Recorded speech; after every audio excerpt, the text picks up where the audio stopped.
live on the air. I'm Richard Sales. This is wild.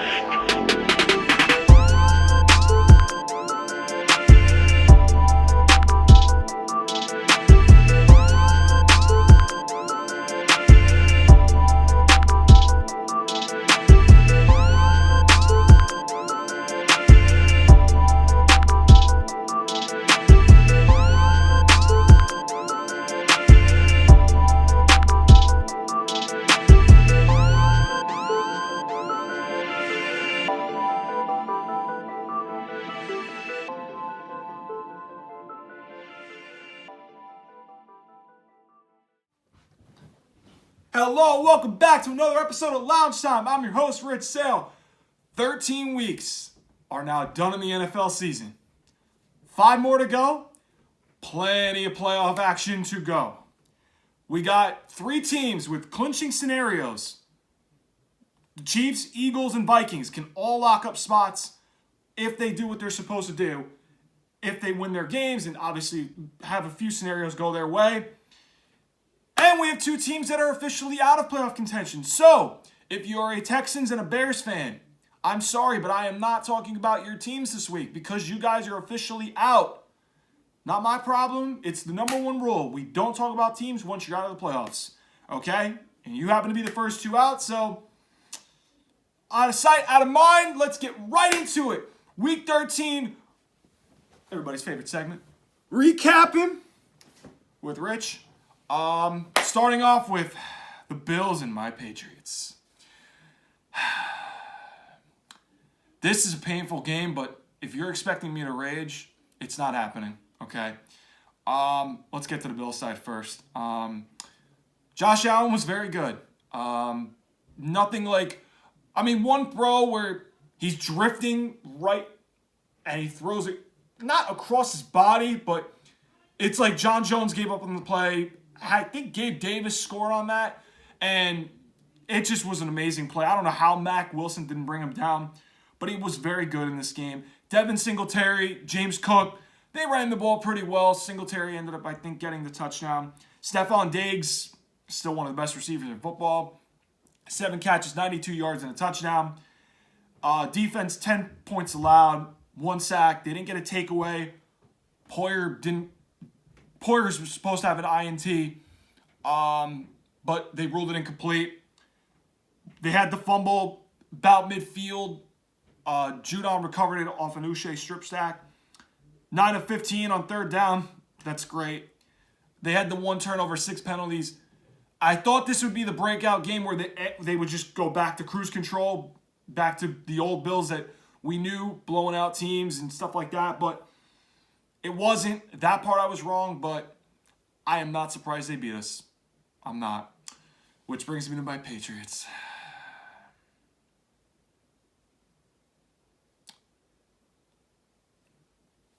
Am I surprised we lost? Hell no. Am I surprised in the way we lost? Hell no. Mac Jones was okay. Running game, only 11 times we ran the ball. Outside of quarterback runs where he escaped pressure, 11 times we called runs. Okay? And here's the thing that this is embarrassing. Okay?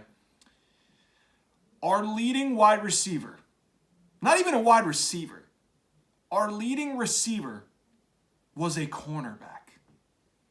A cornerback was our leading wide receiver. That's how embarrassing this offense is to watch. Okay? And this is why I can't even begin to... I'm not raging today. I'm not doing it. There's no point of this. I'm not getting mad. I think any Patriot fan knew that we were going to lose this game. Okay? If you didn't, well, I like that you're positively optimistic, but it's not. This is just beyond that. Defense... I'm not even faulting them. They did what they were trying to do. They kept us in the game for as long as they could, and unfortunately our offense couldn't do it. Uche had 2 sacks. Judon had a fumble recovery. The missed field goal before half. Even Al Michaels was questioning the way we used our timeouts. He said it was not New England-like from the old Belichick era, that we were in the early days and the dominant years, and he's right, it wasn't. That missed field goal ended up being the missed opportunity. It would have cut it to 4, but again, the way the offense was moving, it really wouldn't have mattered. And I'm here to say right now, this Matt Patricia offense, the experiments failed. All the WEI or whatever, Boston radio, they're saying it's all Bill's fault. All the major things. Can the offense be fixed? And I heard his comments saying it's too late to fix that. So in other words, basically, we're screwed. And I'm not surprised. And it's come down to only one glimmer of hope. And this is not a long shot, but it's doable. Somehow, some way, we're going to have to end up tied with the Jets, because that's our only hope for us to get in. Do I feel good about that? Looking at the Jets schedule, maybe. But compared to my schedule, I don't know. All right? But with Matt Patricia calling plays, I don't feel good. Okay? We said it since day one. It was a failure. It wasn't going to end well. 3 of 12 on third down. All of 1 in the red zone. 6 penalties. Coaching's been the problem. And I think Kraft had a conversation with Bill, supposedly, what the heck was going on with the play calling. And this is where we are today. And Bill's told him, I guess, it's too late to fix that. So they're going to have to wait till maybe the end of the season to get this sorted out. That's at least where I'm at. So, hey, I got through without getting all worked up. Good for me. Steelers and the Falcons. Kenny Pickett was okay, actually. He's been doing better protecting the ball. Najee Harris ran the ball really well. Frymuth led the team in receiving, 3 catches for 76 yards. Deontay Johnson, 5 catches, 60 yards. Connor Hayward had a 17-yard receiving touchdown. First time I heard his name all season. Cam Hayward's brother, I think, by the way. Offensive line, 0 sacks allowed. And I said in the beginning of the year, Pittsburgh's line was their weak link. This was a game that they gave up no sacks. Granted, Atlanta's pass rush sucked, but this is a good sign for Pittsburgh. They're playing well late. 16 points allowed on defense. That works. Minka Fitzpatrick had a pick. Cam Hayward had a sack. This defense is good. It's just that first half of the season was so brutal for them. And now they're getting some teams where we thought they would be better than what they are, but they aren't, and they're starting to win those games. 6 of 12 on third down, that's great. 1 of 3 in the red zone. That's stuff they can work on. I know they got a young offense to kind of figure out with some young pieces. That's correctable, though. 7 penalties, a little high, but another win on the road against a team I actually picked last week as an upset, but they actually ended up moving to a favorite, depending on when you got it. But I'm not surprised. Pittsburgh's playing really well. They survived the brutal first half of the season stretch, and now they're getting some opponents down the road where they could win those games. So, Pittsburgh, I said, you got to give Pickett time. You have a nice young nucleus on offense. It's just you guys got to build the line, poke in some things on defense. You guys will be right back in it, okay? Just this year does not look like the way that some thought. Maybe a possible playoff team, maybe, some of you expected a rebuild. But overall, I like what I'm seeing, which brings me to the Falcons. Mariota just okay. The running game averaged about 5 a carry between Algier, Patterson, okay? Drake London, their only real big-name receiver, 6 catches, 95 yards. Michael Pruitt coming in for Kyle Pitts, who's out for the season. He had a touchdown, right? Defense, I said this defense is just, they're all right. They're maybe a below-average defense. No sacks, no takeaways. They have nobody really that can rush the passer that sticks out other than Grady Jarrett, but he's an interior guy. But in terms of a game record, Jarrett's their only guy, but they can't consistently get sacks. They can't get really takeaways. I know Terrell's their best corner, but they can't force turnovers. They can't create big defensive plays. 3 of 10 on third down. Not very good. 6 penalties, 1 of 2 in the red zone. And now there's talk Mariota might get benched for Desmond Ridder just to see what he can do. It's not good in Atlanta right now. Offensively, they only have one way. It's run the ball, and that's it. They need to go look at receivers to pair with Drake London. Kyle Pitts will be hopefully healthy next year. Offensive line is okay. But their defense, I think they're going to need to start looking at pass rush and maybe a safety to help Terrell in the back end. But the Falcons are just one-dimensional. They run the ball, and that's it. They can't generate pressure. They can't get takeaways on defense. And that's just what Atlanta is. Okay? Packers and the Bears. We're just talking about the Packers here, okay? I said at the beginning of the show, you're out, we're done. Let's talk about the Packers. Rodgers was good. Not really best statistically, but he was good. In the fourth quarter, he made some plays. Lazard stepped up in the receiving game. A.J. Dillon ran the ball well. 18 carries, 93 yards, and a touchdown. Christian Watson, 3 catches, 48 yards, touchdown. And he had the 48-yard rushing touchdown to seal the win.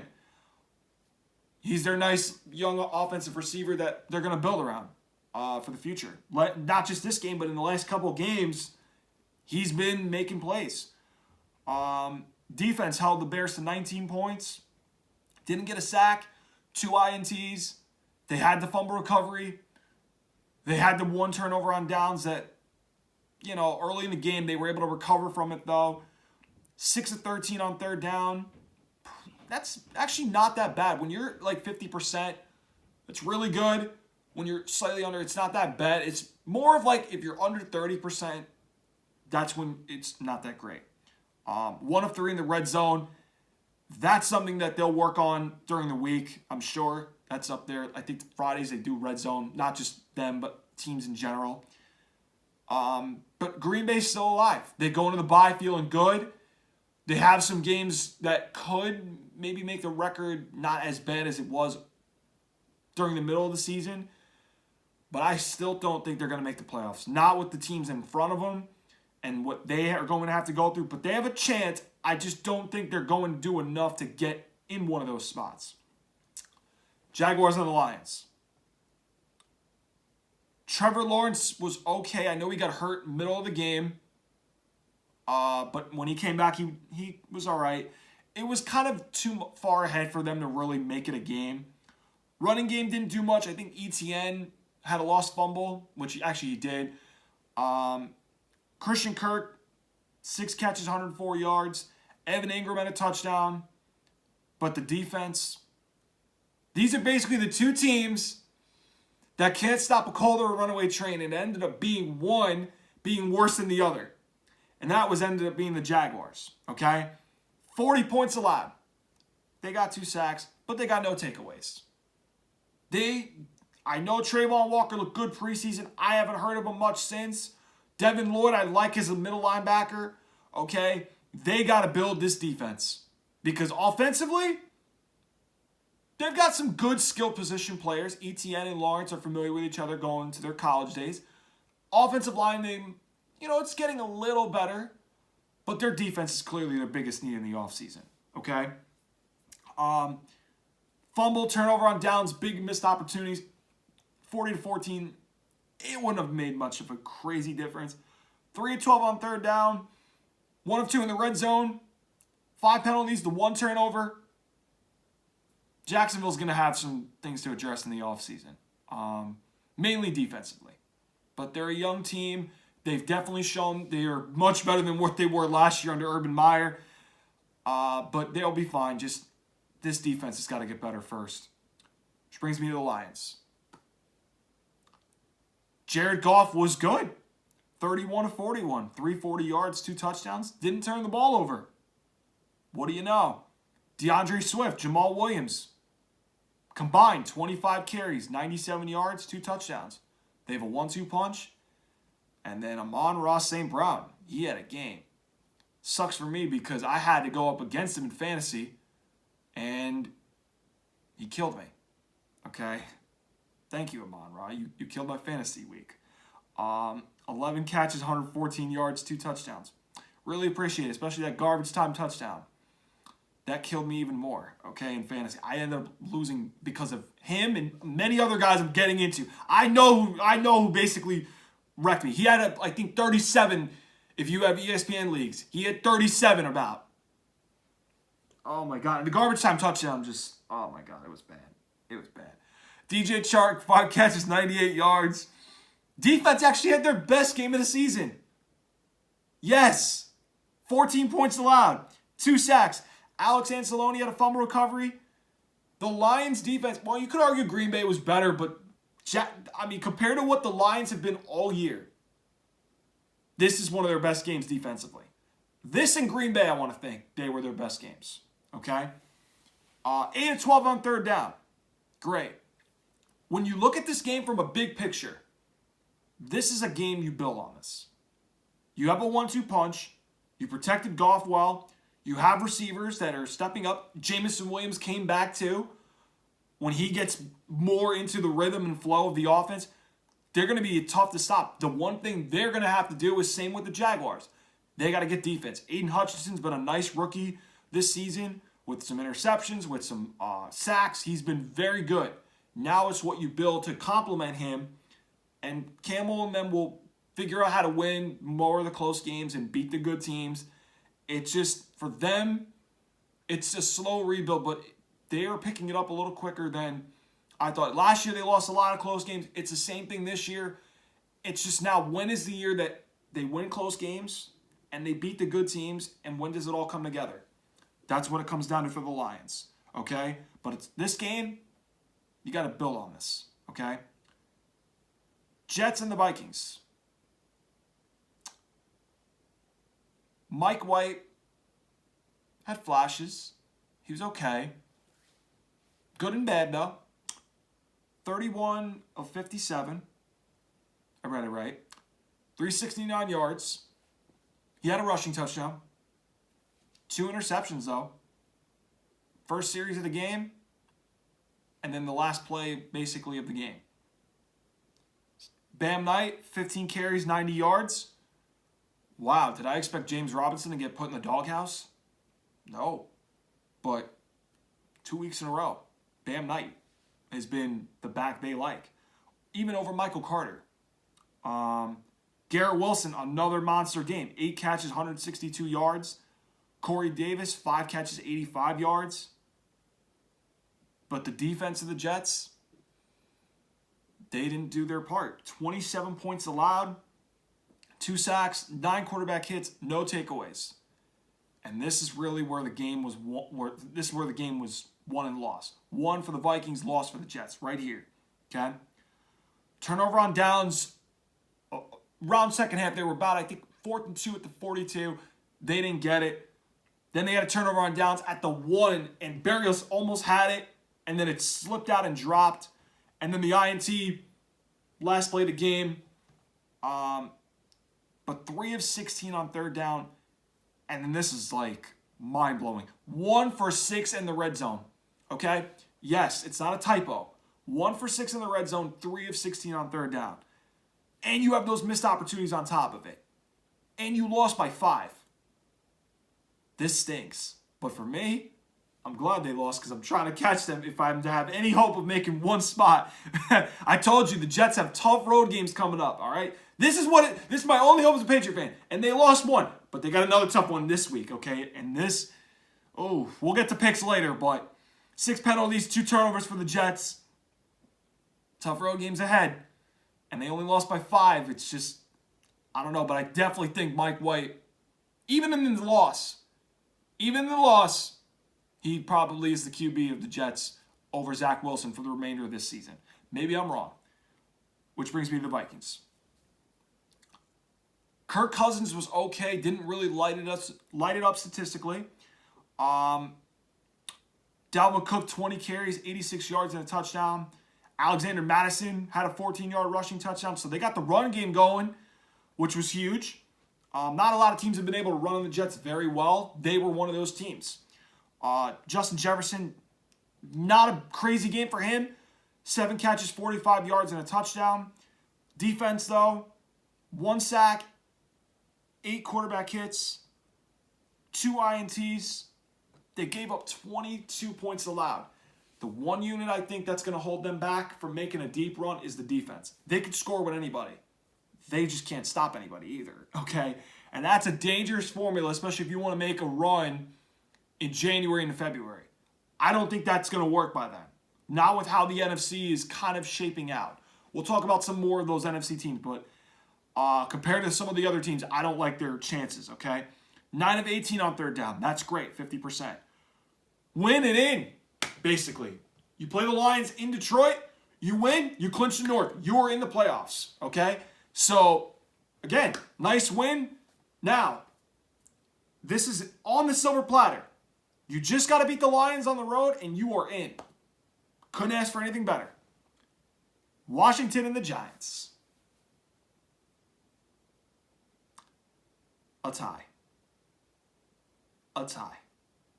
And my friends were celebrating a tie. Wow. More of LOL laughing that it was a tie, okay? Oh my God. Heineke actually was good, okay? Brian Robinson ran the ball, 21 carries, 96 yards. McLaurin, 8 catches, 105 yards, and a touchdown. The skill guys actually stepped up. Curtis Samuel, 6 for 63. Dotson, 5 for 54 and a touchdown. Offensive line, though, man, that continues to be the problem. It's been the problem since the beginning of the season. They gave up 5 sacks allowed this game. I think Detroit went off on them like week 2 about a couple sacks. Dallas went off against them with sacks. Okay, this is the one thing the Commanders have to be worried about. Their offensive line is terrible. The skill guys are coming together with Samuel, Dotson, and McLaurin. Robinson is running the ball well. The defense, when they get Chase Young back, their front four is going to be good. Their secondary is not bad, but it's, they need another piece here and there. Okay? But that offensive line, it's going to be rough, especially with the Giants again, the Niners, Dallas, all boast a team that can get after you, okay, from a defense standpoint. They did give up 20, not bad. 4 sacks, though. Jamin Davis had a fumble recovery. They had the missed field goal in regulation. Oh, boy, if you would have made that, we might have a different conversation. Okay? 3 of 14 on third down. Not good. 7 penalties. 1 turnover, 1 of 2 in the red zone. Little things matter, especially in a tie. This stuff hurts, okay? In a tie, all those little things I just put, they mean something, okay? Which brings me to the Giants. Daniel Jones just is okay. I don't know what Joe Schoen and them are going to do in the offseason. I know they talked about it, I want to say about a month ago, where there's talk they actually might extend Saquon and Daniel Jones. In a way, everybody in the division is hoping they do that. Because I guarantee you, nobody in the division fears Daniel Jones. Saquon Barkley, he's having a good year, but he's always injury prone for a reason. Okay? So they're praying that they extend both of those guys. Speaking of Saquon, 18 carries, 63 yards, and a touchdown. Darius Slayton, 6 catches, 90 yards. Not bad. Hodgins had a touchdown. Another offensive line team, they got to figure this out. 4 sacks allowed for the Giants. All right, it doesn't get much better either. You got the Eagles twice. Okay, the Colts have a good defense, not a great, but Colts, Philly. You got Minnesota thrown in there, and if Washington ever gets Chase Young back off the bye, it's gonna get rough. Okay, it's gonna get rough. Defense gave up 20, 2 fumble recoveries. Julian Love had a lot of tackles too. 5 sacks for the Giants, 10 quarterback hits. They're a blitzing team under Wink Martindale. Missed field goal to end overtime. Long one, but missed opportunity to win at home. All right? They covered, if you bet them. 4-13 on third down, not very good. 2 of 3 in the red zone, and the 1 turnover. Little things matter. The little things matter, especially in a tie. Goes either way, I know, but I'm just saying, little things matter in the game, folks. Titans and the Eagles. Tannehill's just okay. I have a feeling Malik Willis is going to be their future QB. Because in the little bits and flashes I've seen him play, Malik Willis might be their long-term solution. I don't think Tannehill's going to be the quarterback for them at the end of the season. Okay? This is Tannehill's last year with the Titans. Yep. Okay? Running game didn't do much. They ran into a really good front. Traylon Burks had a 25-yard touchdown before he left the game with a concussion. Okonwo, 4 catches, 68 yards. Offensive line, again, they are a run-blocking line. They're not a pass-protecting line. Okay? 6 sacks allowed. Granted, I know Philly's front seven's deep, but they are only one-dimensional. They want to run the ball, and they cannot protect Tannehill. It's not just this season. It goes back to last year, too. Okay? Defense, this unit, they were bad. 35 points allowed. They got 2 sacks, no takeaways. 4-14 on third down, not good. 0-2 in the red zone, and 7 penalties. And now they've dropped 2 straight to fall to 7-5, I want to say. 7-5. And they just fired John Robinson yesterday. Oof, that's rough. Do I like the move? No, I don't. I thought maybe at the end of the year, depending on how they finish, it would have made sense. Maybe now he's the scapegoat for the A.J. Brown trade in the offseason. Kind of weird timing-wise. Okay? Maybe he was to blame for what happened Sunday. That's the only answer I could think of. Okay?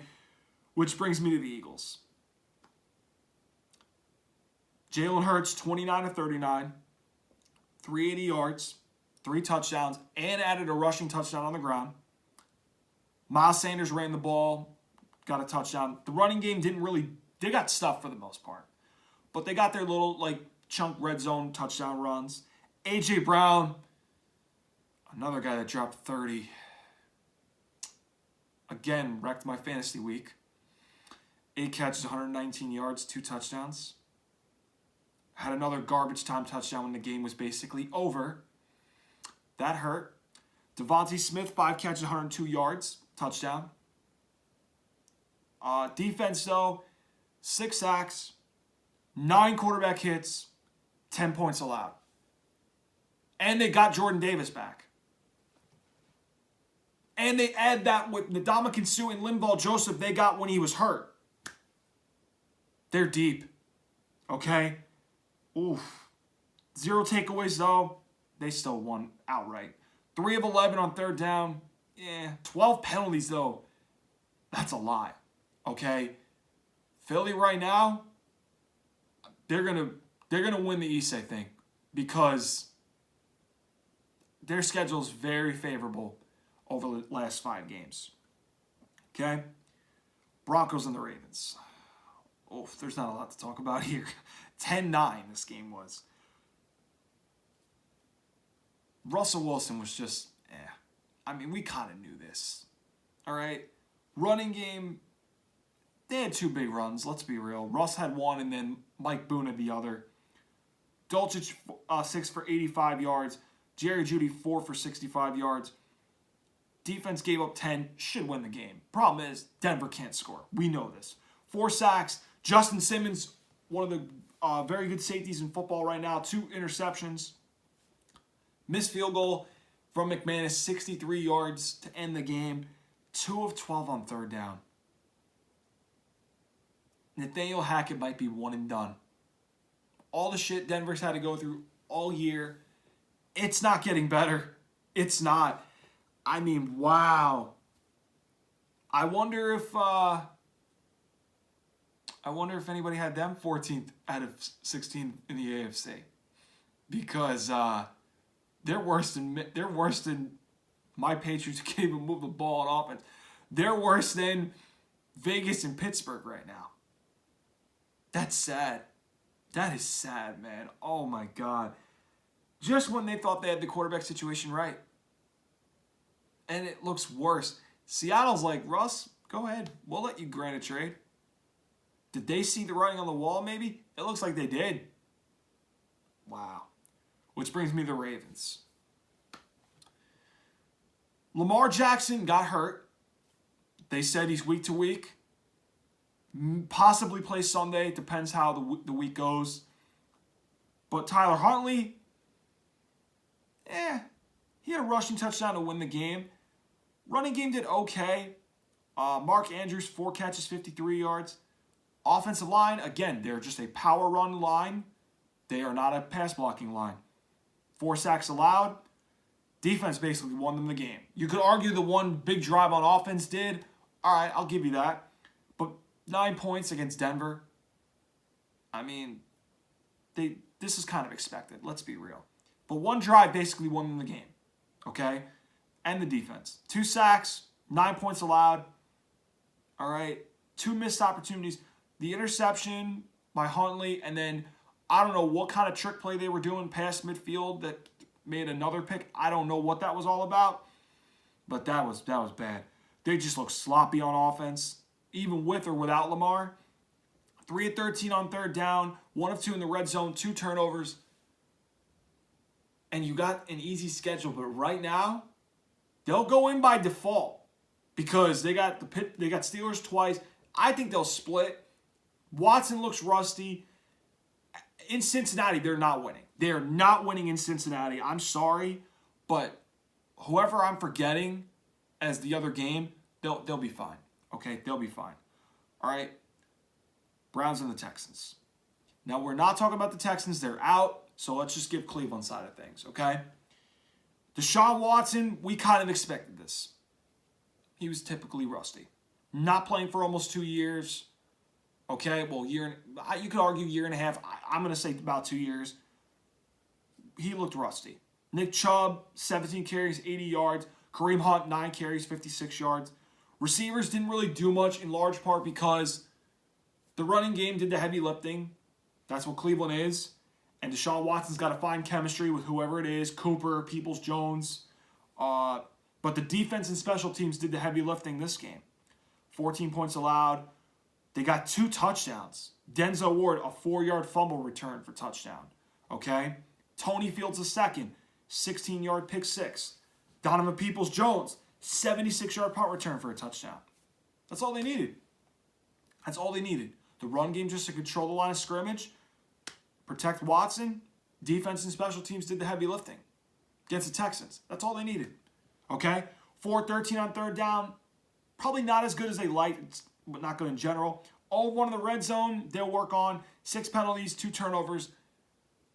I'm not expecting Cleveland to really make a run because they're kind of out. I don't know how they're 9-1 in the playoffs.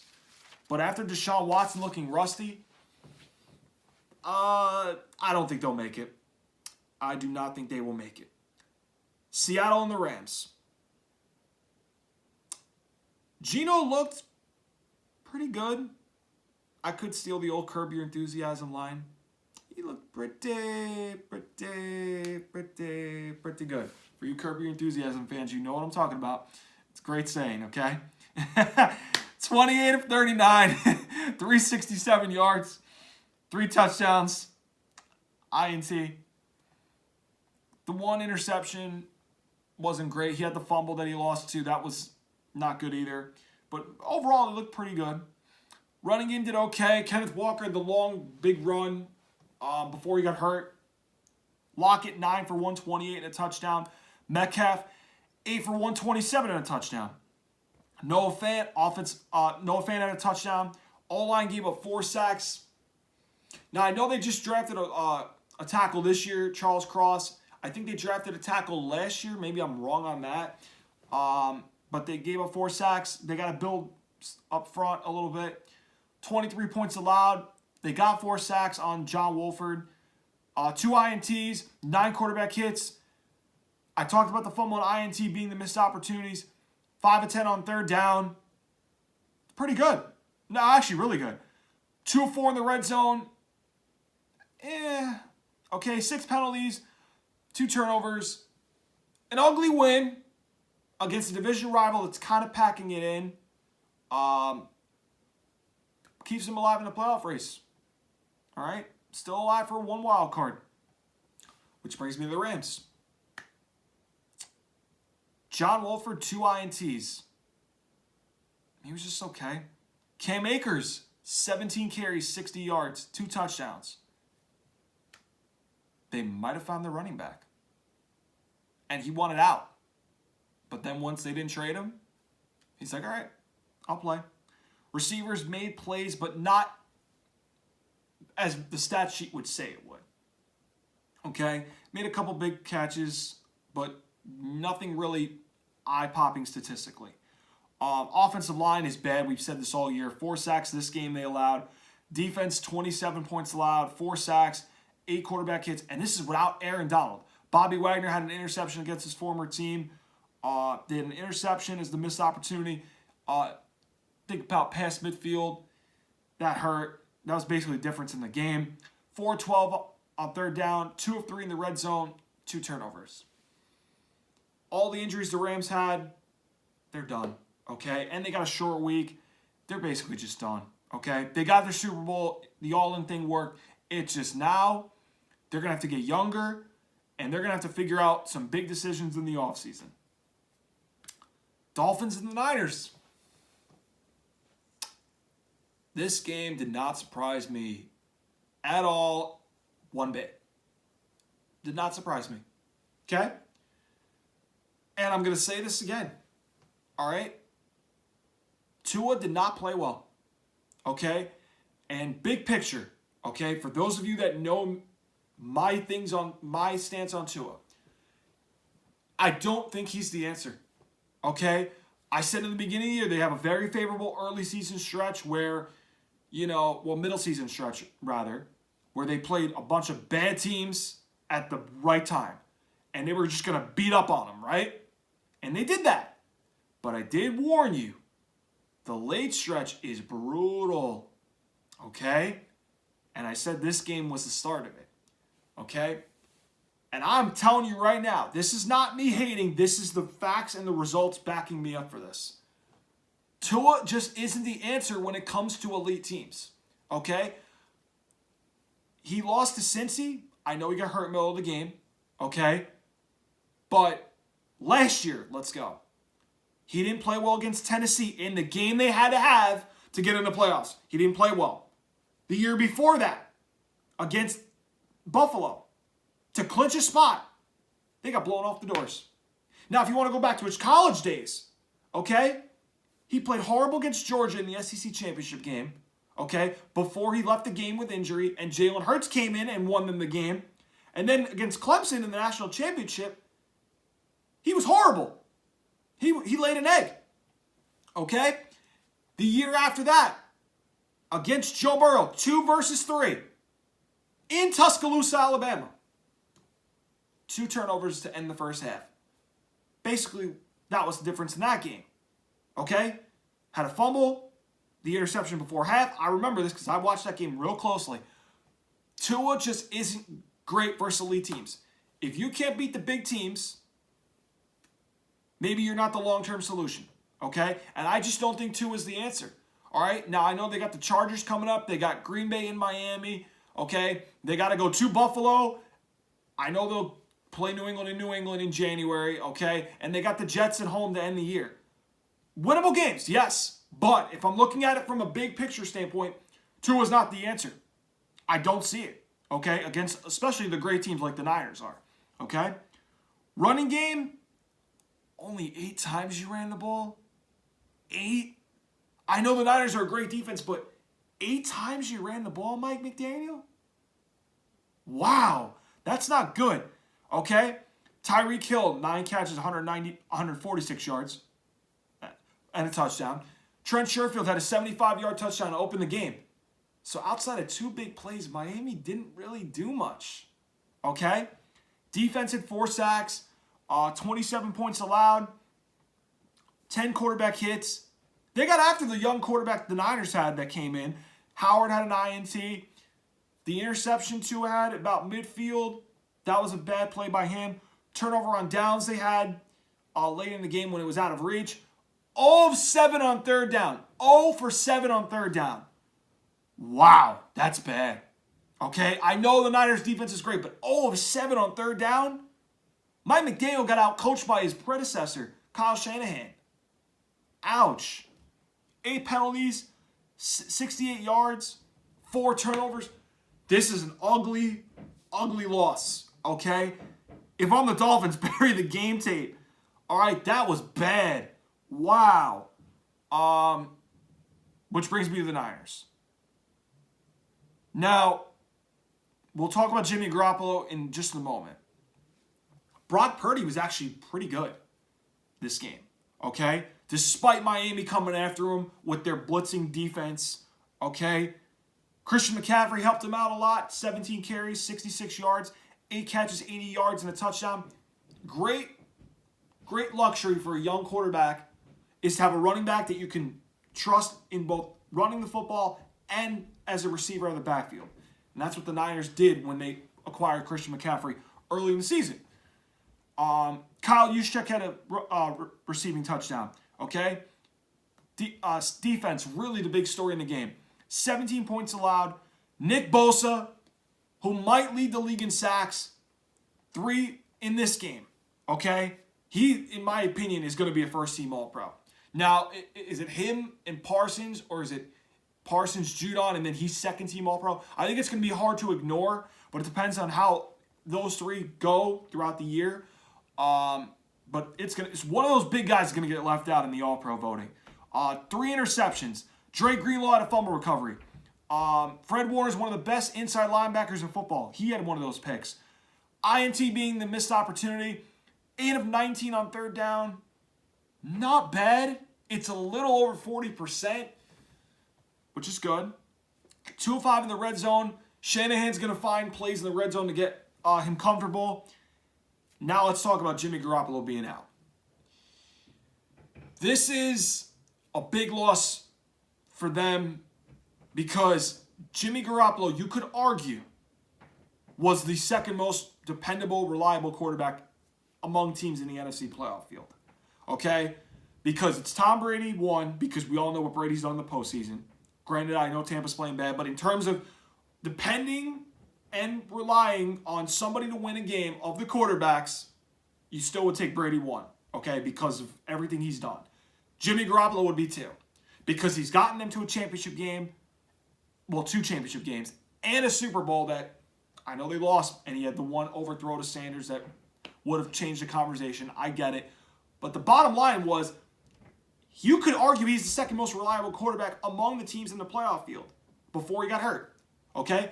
Jalen Hurts in the one playoff game didn't do good. We all know Dak's history in the postseason. He can't beat good teams. Kirk Cousins has only had 1 playoff win in his resume. Okay? And then Geno Smith, really? What has he done in the postseason? Nothing. Daniel Jones, Taylor Heineke played well against Tampa, but that's all he has to show for. Okay? That's narrowing the playoff field. All right? So, really, this is a big loss. Okay? And that's why with Brock Purdy, he's going to have to play like a Brad Johnson role, a Trent Dilfer role or even a Joe Flacco role for that matter. Just don't mess the game up. You have a top 5 defense. Actually, I could argue the best defense in football right now. You have the best defense in football. You have a good running game. You have good skill position players around you. You have a very good line too. Anything but the quarterback. They are stacked. They are like, maybe you could argue the best roster outside of the quarterback. You have that. Just don't mess the game up. You just have to play the Trent Dilfer, Brad Johnson, Joe Flacco role. Okay? That's all you have to do. Just don't be the reason you lose the game. That's it. That's it. It's hard because it's tougher in competition. I get it. But the NFC's wide open. That's all Brock Purdy just has to do. And I'm sure Kyle Shanahan's relaying that message to him. Chiefs and the Bengals. How you feeling today, Chief bandwagons? I called it last week. I said they're due to lose for a game. It happened. I knew it. Okay? And your quarterback was just okay. He was okay by his standards. I would say not great, but I'll be nice today. He was all right. Okay? Basically, 16 to 27, 223 yards, a passing and a rushing touchdown. Not really that great, but I'll be nice. Okay, even though I could say he wasn't that great at all. But that's me being nice. Pacheco, 14 carries, 66 yards, and a touchdown. McKinnon ran the ball well. He had a receiving touchdown. Valdez-Scantling, 2 catches, 71 yards, mainly off the one big play. Kelsey, 4 catches, 56 yards, and he fumbled the game. Fumbled the game, you could argue. Oh, that hurts. It happens to the great ones. It happens to the great ones. Defense gave up 27. I told you, when you beat up on shit teams, you can look as good as you want. When you play the good teams, you suck. Okay? And that's just what the season's told me. Buffalo, they didn't look good when they both had turnovers. Okay? But on the drive, they couldn't stop them. Cincinnati, when it had to get mattered, they couldn't stop them. Okay? 27 points allowed, 1 sack, 1 quarterback hit. No takeaways. Are you concerned about that defense now? If I were you, I would be. Because guess who you're going to be probably playing in the playoffs? You're playing Allen maybe. Likely. Very likely. Burrow, again, likely. And he's beating you guys not once, not twice, 3 times. And he's won all 3 of them. And you still have no answers for him. Oh, okay. Don't give me Ryan Tannehill. Okay. Lamar Jackson, we all know him in the playoffs. He's not great, and they've had their way with Lamar. Okay. Tua, they could score with you, but I don't know. I think they would. I like their chances better against Tua. And Herbert's done pretty good against them. Okay, if the Chargers somehow get in, I'm just saying, Chief Bandwagons, you'll win a playoff game. But if you get Buffalo or Cincinnati, oh no, I would love those 2 over you. Because you can't stop any big name guys for any bit. You can't. Okay? And that's gonna be your own undoing. Chief Bandwagons, you could flex and say, go ahead, listen to your biased head of the snake, Nick Wright. Go ahead. Because you're gonna have to come to the truth rather sooner than later. Okay? Your defense is going to be your undoing. And that's going to be the problem. All right? I can't wait for you to get Allen or Burrow in the second round or even the championship round. Oh, it's going to be good. I'm waiting so bad because I can't wait for it to go crashing down. Okay? This is the littlest sign it's going to happen. Okay? Let's get to your missed opportunities. The fumble that you had, Kelsey had. The missed field goal, Bucker hooked it. All right? He hasn't had a good year either. Okay? 6 of 11 on third down. That's great. Above 50%. 3 of 4 in the red zone. And you had 1 turnover. The Kelsey fumble. We all get it. Okay, I'm telling you, Chief Bandwagons, it's going to be rough for you. Not now, but January, when you get the good teams. Just hope you get Allen and Burrow. That's what I'm hoping for. And it's going to happen because you're going to have to go through them. And you guys on defense are not built for it. Which brings me to the Bengals. Joe Burrow, 25 of 31, 286 yards, 2 touchdowns through the air, and a rushing touchdown. Burrow owns Mahomes. I'll say it again. Joe Burrow owns Patrick Mahomes. 3-0. He owns them. Okay? Until further notice. Owns them until further notice. Moved into top 5 MVP candidate. I don't think he's going to end up winning it over Hurts. Okay? He might, I think he's going to be at least in the top 3. Because Allen might have Allen's top 5 MVP candidate, but Burrow moved into number 3. Okay? I think Mahomes will end up being number 2 over him for MVP race, but I'm going to say he's going to end up top 3 in the MVP voting. All right? At the end of the day, Samaje Perine ran the ball, 21 carries, 106 yards. Jamar Chase came back, 7 catches, 97 yards. T. Higgins, 3 catches, 35 yards, and a touchdown. Chris Evans had a touchdown, okay, to give them the lead. Defense. This is the underrated unit we're not talking about. Listen, this is the most underrated defense in pro football. Lou Anarumo is one of the underrated defensive coordinators in the league. Okay? They have good players. Okay? Maybe one great in Trey Hendrickson. I think he's really good. But outside of him, Sam Hubbard's good. Okay? They don't really have a big name. They have good names, but they're getting the job done. They don't wow you with anybody. Reminds me a little bit of, and again, we have a couple Hall of Famers, Seymour and Law. It reminds me a little bit of the New England defenses back then. And when I say this, I mean by the names. And like how they're not really like big names, but they still get the job done. Okay? And this defense is underrated. They get the job done. Okay, they held the Chiefs to 24. And they found something that the Chiefs cannot figure out. He's got some secret sauce. And I like to know what's in it because, let me tell you, it's made Mahomes not great lately when they play him. Oh, no. Okay? And it started with that second half game in Cincy in the regular season last year. It happened again in the championship game in this past January. Okay? So, they have something. Jermaine Pratt had a fumble recovery. 2 sacks. 8 quarterback hits on Mahomes. Oh, they found something. Okay? They had the 1 turnover on downs. I don't know why Zach Taylor just doesn't sneak it on 4th and 1, 4th and inches. I don't get that with the cute reverse. 7 of 11 on 3rd down. Great. 3 of 7 in the red zone. 7 red zone opportunities. And you only convert 3 of them. That's not really that great. 6 penalties. They're not only scary, the Bengals. They are for real. You could make a case to come out of the AFC because of what they did last playoffs. And I'm serious about this. They are capable of doing it again. Okay? I want to see Burrow against Allen week 17 on Monday night. That's going to be where I think they'll stand in the cream of the crop of the AFC. Can't wait for that game.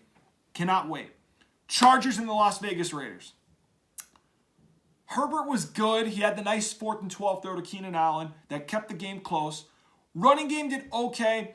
Keenan Allen, 6 catches, 88 yards, and a touchdown. Everett, 5 for 80 yards. Okay. Eckler, Palmer stepped up in the passing game. Offensive line for the Chargers had a rough outing. 5 sacks allowed they gave up. 5. Okay. Defense gave up 27. They have disappointed all year long. And I know you could argue it's Bosa and J.C. Jackson being hurt. But in general, this unit's disappointed. Especially the money they went out and spent for some of those guys. Bryce Callahan had the pick 6, 26 yards. No sacks, only 2 quarterback hits on Derek Carr.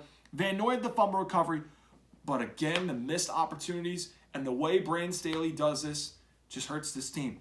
They had a fumble, okay? They had a missed field goal, and they had the turnover on downs. Staley loves to go for it on 4th down a lot. 5 of 16 on 3rd down, not very good. 0 of 3 in the red zone, terrible. 1 turnover, you lost by 7. You guys are going to learn the hard way, okay? That's just going to be it. Which brings me to the Raiders. Derek Carr was okay. 16 to 30, 250 yards, 2 touchdowns. The INT was bad. Josh Jacobs did the heavy lifting. 26 carries, 144 yards, and a touchdown. Okay? Devontae Adams still claiming the title of the best receiver in football. You could argue Justin Jefferson. I wouldn't be mad. 8 catches, 177 yards, 2 touchdowns. The defense had its best game of the season. No, I'm not joking. 14 points allowed, 5 sacks, 14 QB hits on Justin Herbert, 14 quarterback hits, 5 sacks. And they gave up 14. Nate Hobbs had a fumble recovery. That was the best Raiders defense I've seen all year. Okay? No joke. 3 of 10 on 3rd down. Not good, though. 2 turnovers. They'll clean that up. All right, they didn't commit a lot of penalties, but they won against a division rival. And they're 5-7, climbing their way back just when I thought they were done losing to Jeff Saturday. Speaking of Jeff Saturday, Colts and the Cowboys. I said it last week, I'm going to say it again. Matt Ryan just looks done. He just looks done. Okay? Jonathan Taylor, 21 carries, 82 yards. Alec Pierce, 4 catches, 82 yards, and a touchdown. A.J. Dulin had a touchdown. Offensive line, I said, this unit has disappointed all year long for the Colts. 3 sacks allowed. When you got a team that pressures the quarterback well as Dallas does, and you run into a line that can't block well, it's a long night for you. Okay? Defense, 1 sack, 10 quarterback hits. Gilmore did have the INT. They gave up 48, though. And I know most of the points came in the fourth quarter. But 33 they gave up in the fourth. Not the defense, but the Cowboys in general scored 33. Not all the defense's fault, but 48 points allowed through the game. Okay, 3 INTs and a fumble. That was rough. That was rough to watch. 4-13 on third down. 6 penalties, 5 turnovers. Oof. They're done. The Colts are done. Brings me to the Cowboys. Dak was efficient. 3 touchdowns. Running game 8 between Pollard, Zeke, and I forgot the third guy's name, forgive me. 32 times they ran it, 197 yards, 4 touchdowns combined. Okay, and I forgot CeeDee Lamb's 2 carries, 23 yards. So 220 on the ground. Okay, and 4 touchdowns and then almost 35 times. Dallas, that's what you do best. Balanced and let your defense just get the quarterback. CeeDee Lamb, 5 catches, 71 yards and a touchdown. Gallup, 2 receiving touchdowns he had. Defense, gave up 19. They got 3 sacks, 7 quarterback hits, 3 INTs, 2 of them by Malik Hooker. 1 of them ended up being a touchdown on a fumble recovery, I believe. Okay? And they were 7-13 on third down. Dallas looks really good. And I think the only hope they have is Philly slips up 2, including their meeting in Dallas. And that's going to be a tall order. And they're going to get the winner of the South. So Dallas, you're going to get the top wild card. It's just going to be, can you produce results? Because you are arguably the second best team in the NFC. From a top to bottom, you need to now put results together. That means not doing dumb penalties, no dumb play calling by McCarthy. That's a lot to ask. I know. I have Cowboy fans that I know, okay? They know this. You have the second best team in the NFC from a talent standpoint. Coaching and penalties are going to be your big question. And can you produce results? Because Dak, it's all on you now. You got to beat the really good teams in the NFC. And the only really good team ahead of you is Philly. And you might get them in the second round. Okay? Depending on if you make it. So no excuses. That's where I'm leading with Dallas. Speaking of the Saints in Tampa. Let's go to Saints Tampa. Andy Dalton was actually good this game. Yes. Okay? Running game didn't do much. I want to bring up one play, but we'll get to it later. Shaheed, 4 catches, 75 yards. Chris Olave had 4 catches, 65 yards. Taysom Hill had a 30-yard touchdown early in the game. Okay, defense gave up 17 points allowed, 1 sack. They had a fumble recovery, 6 quarterback hits. They had an INT. The difference in the game, though, Mark Ingram, 2nd and 1. First and 10, you get out of bounds. I think it was 2nd and 1, and you get out of bounds. I know he was hurt, but if you're that hurt and you can't gain a yard to seal the game, you shouldn't be out on the field. I'm sorry. But that is inexcusable. And I wanted to rewatch it, and I was like, wow. And it was like, here, you probably can't see because of the camera, okay? But it was me to the other chair to my right. That's how close that yard was, and he couldn't get it because he was hurt. That's a bad, bad sign, okay? That was the difference in the game, okay? Essentially decided the difference between a loss and the win, okay?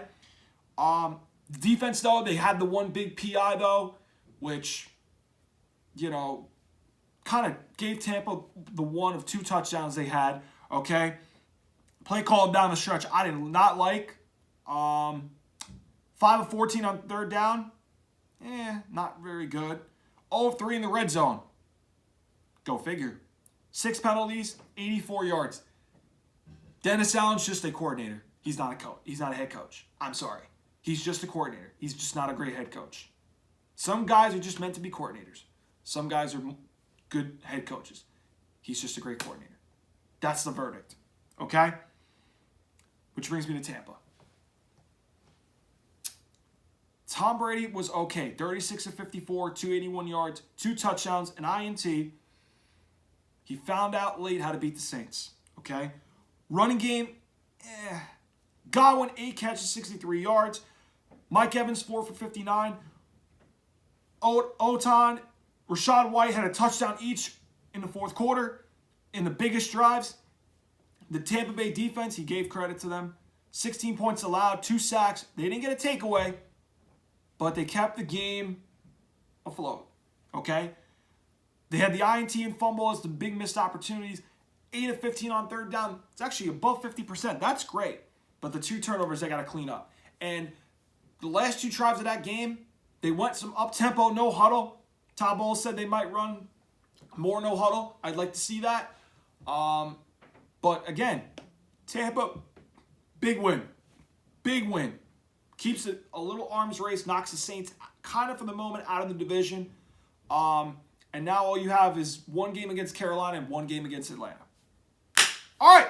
That's the recapping with Rich for Week 13. Let's get into the Week 14 picks. Starting with Thursday night, Las Vegas against the Rams. Pretty easy for me. Las Vegas is rolling. Rams, not so much. I'm going 28-13. Raiders over the Rams. Because Vegas is cooking. They can run the ball. Devontae against Jalen Ramsey should be fun.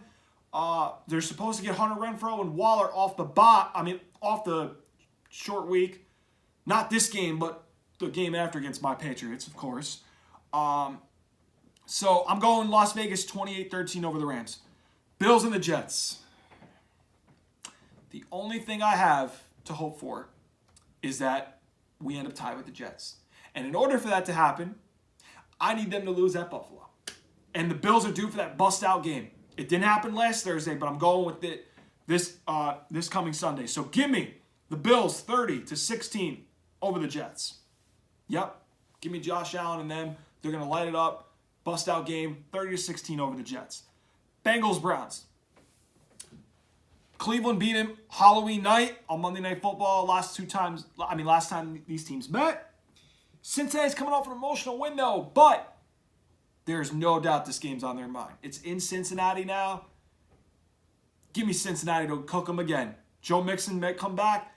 Give me Cincinnati 31-14 over the Browns. Cowboys and the Texans. Blowout city. 40-15, I'm going. Texans get a late garbage 2-point conversion. Dallas wins 40-15 over the Texans. Vikings and the Lions. Take the over. I'm telling you right now, take the over. It might be my favorite play of the week for guarantees. I'm going Vikings 35-31. They lock up the North. I'm not sold on Detroit's defense being this great for 2 weeks in a row. The old saying goes, you have to forget what happened last week. Give me the Vikings 35-31 over the Lions. Titans and the Jaguars. Perfect get right spot for the Titans. It's in Nashville. Give me the Titans 23-13 over Jacksonville. Derrick Henry will own the Jaguars like he always does. Eagles and the Giants. Something tells me between these two teams, this game might be closer than even I'm picking it to be. Okay? Because these two teams always play each other and weird shit happens in this rivalry. Okay? I wouldn't be shocked if it's closer than what I'm about to give you. But I'm going the Eagles 34-17 over the Giants. I don't know how the Giants blocked that front 4, and that front 7 for that matter. I don't think that the Giants' skill position players are going to be able to do much against the Eagles' defense. Okay? I think the Eagles are going to key on Saquon. I don't think they're scared of Daniel Jones. And I think that Jalen Hurts, I know the Giants blitz a lot. They're going to feast all over that defense. I'm going Eagles 34-17 over the Giants. I wouldn't be shocked if it's closer than what I'm giving you. Steelers and Ravens. This all hinges on if Lamar Jackson's playing. Okay? I'm telling you right now, I don't care if he's playing. I have my winner. Okay? The line can move to the Ravens being a favorite. I'm going with the Steelers to win this game. It's in Pittsburgh. These games are always close. This is a rivalry. Okay? Trust me. Throw out the records for this game. These two teams will play each other tough. I like what I'm seeing out of Pittsburgh lately. I don't like what I'm seeing out of the Ravens. Give me Pittsburgh 23-20 over the Ravens. Chiefs and the Broncos. This game is going to be low scoring because of Denver not being able to score. The Chiefs will get at least 27, Denver can't score. It might be under because of what I just said. Denver can't score. Give me the Chiefs 27-10 over Denver.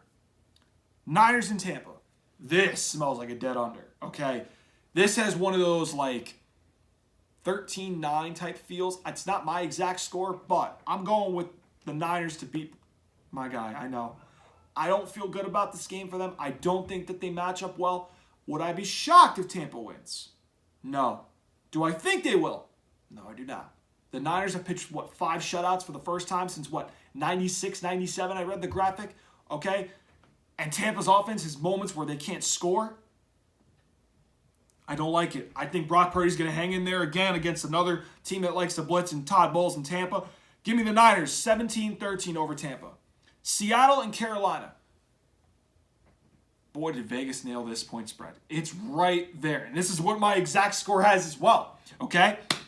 I'm going Seattle 27-23 over the Panthers. Seattle, if Kenneth Walker's playing, I feel like they're going to score on Carolina, but Carolina can run the ball in Seattle where Seattle has been very bad last 3-4 weeks. Okay? The Panthers have a run game by committee that's been working. Trust me. I'm taking Seattle, but if it ever moves to only 3, might be a small play for guarantees. Give me Seattle 27-23 over the Panthers. Miami and the Chargers. I don't like the Dolphins, but there's only one way my Patriots get in, and this is the only hope I have. I have to root for Miami to beat the Chargers. Another over potential. We're going Miami 30-24 over the Chargers. I just think that Staley and them are going to hurt the Chargers in one crucial drive. I think Miami's going to score. Give me Miami 30-24 over the Chargers.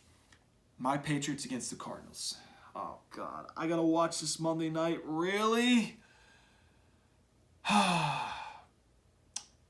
This is it. If we lose, I might not watch another game of my team this season. That's what this has come down to. If we can't beat Kyler Murray and Hopkins, I don't want to watch my team the rest of the season. This is it. If we lose this game, I'm 99% sure I will not watch a game the rest of the season if we do not win. So this pick is out of pride, okay? I don't think Cliff Kingsbury's good. Belichick should outcoach Kingsbury, but we suck versus mobile quarterbacks, okay? I don't know how we're going to double Hopkins, okay? But Arizona's defense is not as good compared to Buffalo, or they're not even in the same pyramid, okay? I'll go my team 24-17. If we can't put up over 20 against the Cardinals, we got problems. But I don't have a lot of confidence in this pick because of Patricia and Joe Judge. Yeah, so I'm hanging on very little, and I'm picking this out of pride, but F it, we're going to go with it. All right, so those are my Week 14 picks. And, yeah, you can agree with them. You can't. It's all right. Whatever you want to do, that's cool. All right, you can write them down. Check how I do at the end of the year. It's all cool. All right. All right, so thank you guys for tuning in to Lounge Time. Make sure you guys hit that subscribe button and that notification bell so you guys can get updated every single week when we go with Guaranteed or we go with full Lounge Time episodes so you guys can stay up to date for the NFL season. Guys, thank you so much for tuning in to Lounge Time. Hope you guys enjoyed the video, and I will see you guys next week on the next episode of Lounge Time. Have a good night, everybody.